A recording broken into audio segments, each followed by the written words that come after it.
Today we are going to take lecture on Frederick Wilson Taylor's scientific management theory. Now Taylor was American who started his career as a mechanist in Midwell Steelworks, Philadelphia, and gradually through his hard work and progress rose to his position of chief engineer. That means he himself has worked, experienced management. So therefore while working he gained some experience how to run the management of the company, and therefore he introduced some theory on this. He introduced his observation, experiments based on scientific data. So Taylor's approach towards the management is termed as scientific management. Why? Because he has given us rules depending upon his observation and scientific approach. Therefore, his rules are called as scientific management. So, he is termed as father of scientific management. So, let's see what are his rules. Principles of scientific management. First of all, science, not rule of thumb. In order to increase organizational efficiency, the rule of thumb method should be substituted with the methods developed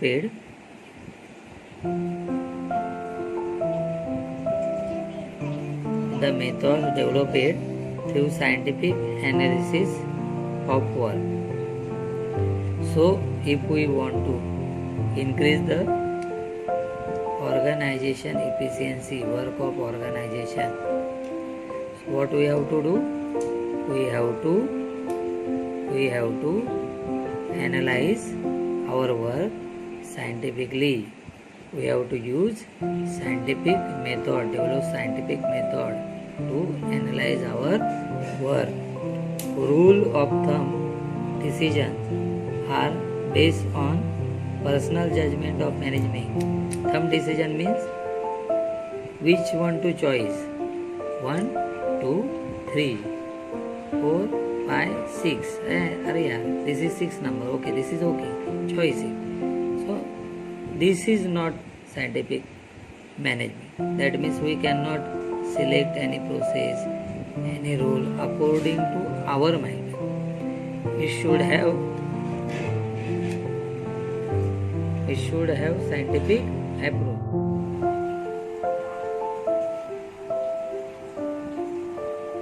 Speed box ensures that the work is completed. Repair box handles security and maintenance of the mechanism. Inspector ensures that the work is done as per the specific standards. 6. Different piece rate wage plan. Remuneration should be fixed in such a way that average worker is motivated to attain a standard output. So Taylor suggested the differential price wage system.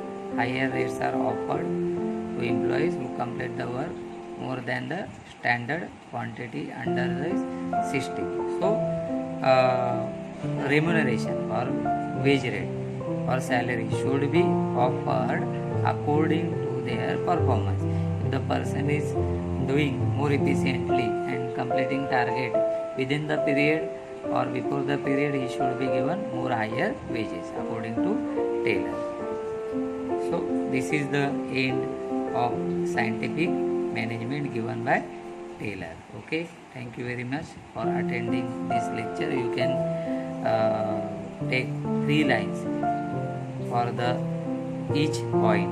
Means use first 3 lines for each point and draw your notes. Make your notes and study this topic properly. Okay, thank you very much.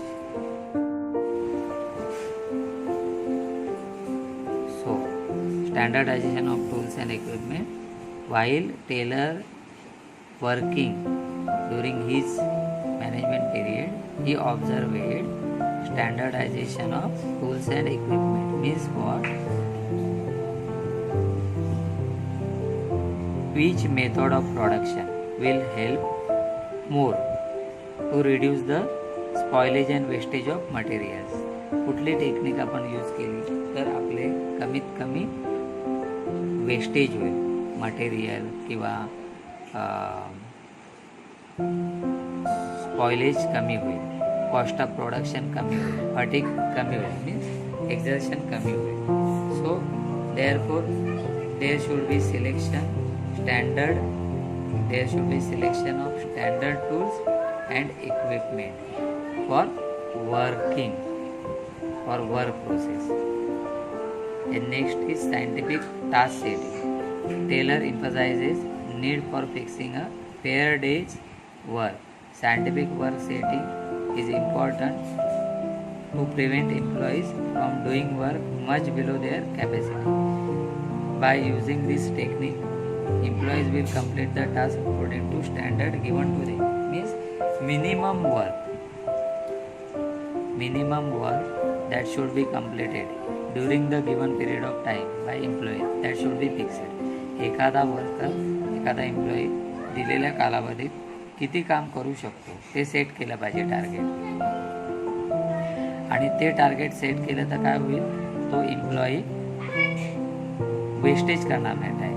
तो employee काय करेल, तेवढं काम complete करेल. He will definitely complete the given task within that time period. So that will help to increase the production level. Scientific selection and training. Management can select right person for right job by using scientific selection. Producers its need to fix job specification as per requirement. So we should study that capacity of the employees, capacity of employee or worker. We should give him training for specific job, and then we should select him for doing that job. Means if a person is not having any experience for doing particular job, and if we assign to him that job, then he can't do it properly. म्हणजे एखादा व्यक्ती कशामध्ये capable आहे आणि त्याला training द्यायची त्याच्या कॅपेबिलिटीच्या ह्याच्यामध्ये, त्याच्या इंटरेस्टच्या फील्डमध्ये त्याला ट्रेनिंग द्यायची, कोणता तो जॉब करू शकतो आणि तोच जॉब त्याला द्यायचा. Functional organisation. In this concept Taylor planning is separated from implementation. That means planning is done by different people and actual work is supervised by different people. Thus every worker will be supervised by 2 different sets of supervisors. He recommended total 8 foremen to control the various aspects of production. They are categorized as follows. So functional organization means how should organization should function. So he has separated planning and implementation. Planning should be done by different persons, and then implementation should be done by different persons. So planner, then supervisor, and then employer. That hierarchy he has told us. Now he recommended total 8 foremen. Total 8 foremen to control the various aspects of production under this head. 1. Root clerk tells how work moves from one machine to another. Then instruction clerk record instruction to complete the work. Then time and cost clerk determines time in which work should be completed. And discipline ensure that the workers are working as per factory rules. At implement level, gang boss actually gets the work done. Speed boss. So this method tells us that we have to do the job by scientific method, by practical.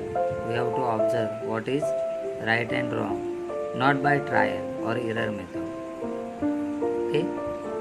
Then second is harmony, not discord. According to this principle, there should be harmony between the employees and management. This coordination will help in minimizing conflict between them. So, if there are conflicts between the management, then what will happen? There are conflicts, then work will not be efficiently done, because our time will be taken for solving the conflict only. We don't have to waste our time for solving the conflict, but we have to give our time for production or work. So therefore there should be harmony. Harmony means fluent relation, perfect understanding between employees and management will be helpful for creating healthy work environment. Third is mental revolution. Taylor introduced this concept of mental revolution. This principle focuses on change in attitude of employees and management towards each other. See, this is the important thing. What person thinks inside of his mind, it reflects in his work. So first upon, his attitude towards the company. If he is an employee, his attitude towards the company and management should be changed. That company and management is for my benefit. Whatever they are doing for my benefit. As like management's temperament should be also changed towards the employee. That management should think that employees are our responsibilities and they are working for us, so we should give them better service. Now, cooperation, not individualism. This principle emphasizes on mutual cooperation between workforce, that is employees and management. Due to cooperation, trust, team spirit, etc., internal competition will turn into healthy working environment. Management should always consider the suggestions given by employees in decision making process. So cooperation, not individualism, means one person cannot do all the things efficiently. So there should be teamwork, there should be cooperation between the management and the employees. Management should cooperate employees should cooperate management. By which things? By putting trust on each other, by using team spirit in work process. Okay, so this will increase efficiency of working, and management should always take advices and suggestions of the employees. That is also important. While decision making, they should consider what their employees are saying. Division of responsibility. Proper division of work should always be accompanied with division of responsibilities between the managers and employees. See, if there is no division, there should be chaos. What will happen? Nobody will know exactly what work he want to do. Okay, so it may happen that 2 or 3 person may go to do the work, single work or any particular work. So specifications relating to work should be made, that this person, A person should do this kind of work, B person has to do this work, C person has to do this work. So there should not be chaos. So it is very important. Planning must be done by the top and middle level management relating to authorities, whereas employees are concentrating on its execution. So who will manage? Who will do planning? Middle level management and top level management. And who will execute their plans? The plans will be executed by employees. मतलब planning कौन करेगा? Management करेगा. उस पर काम कौन करेगा? Labours करेंगे. या what do we call them? employees, workers will do. Now next,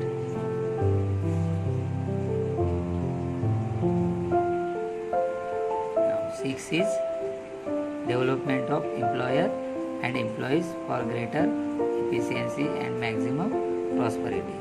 Best performance of any organization always depend on the skills and capabilities of employees to a great extent. Thus, providing training and development program to the employees wherever required is essential.